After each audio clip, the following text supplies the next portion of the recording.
करते हैं आईबीएस के बारे में। आईबीएस और आईबीएस के सिम्टम्स सबके अलग अलग होते हैं।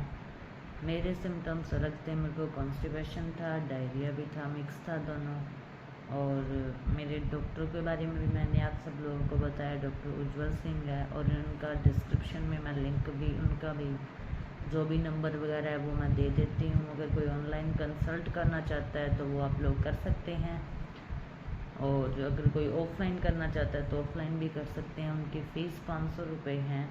और डॉक्टर कुछ और भी हैं जिन्होंने बताए हैं, डॉक्टर संजय जैन हैं, डॉक्टर विदित सिंह हैं, एक दो डॉक्टर्स और भी बताए गए हैं, लेकिन मैं अपने डॉक्टर का बता रही हूँ जिससे मैंने मेडिसिन ले रही हूँ। अभी तक मैंने 15 दिन की खाई थी, और अभी मेरी डॉक्टर से बात हुई, कंसल्ट किया तो उन्होंने 1 मंथ की मेडिसिन दी है मेरे को।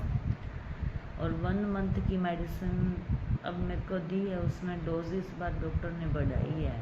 वो तो डॉक्टर पे है ना, डॉक्टर कैसे छुटवाएगा मेडिसिन, कैसे, अब वो तो डॉक्टर को ही पता है, हमें तो नहीं पता इस बात का। इसीलिए हम साइकाट्रिस्ट का सहारा लेते हैं, तो खुद ही मेडिसिन लेके खा सकते हैं हम लोग। लेकिन नहीं, ऐसा कुछ नहीं है।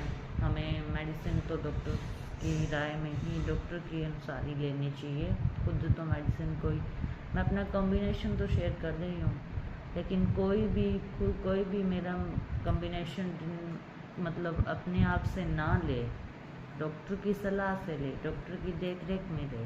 अगर हमें कुछ होता है तो हम डॉक्टर के हाथ में है, वो डॉक्टर पर है, कुछ होता है तो हम डॉक्टर को बोल सकते हैं।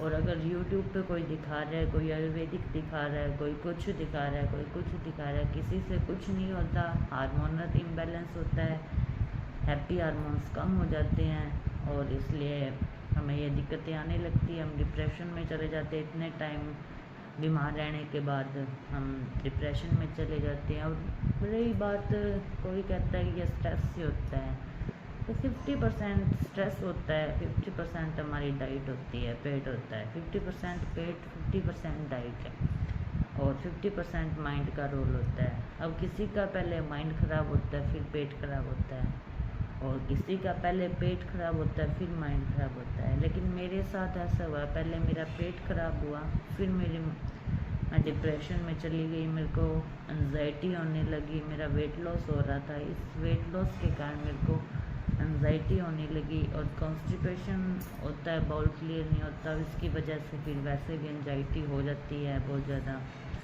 और मतलब दिक्कतें, पैनिक अटैक्स भी आने लगते हैं, और हार्ट बीट भी तेज़ होती रहती है।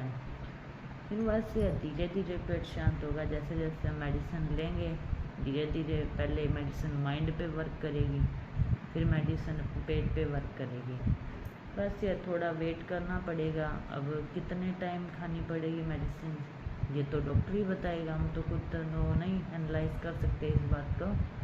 पहले डॉक्टर से कंसल्ट कीजिए, और जिसके जो भी डाउट हो वो आप लोग क्लियर कीजिए।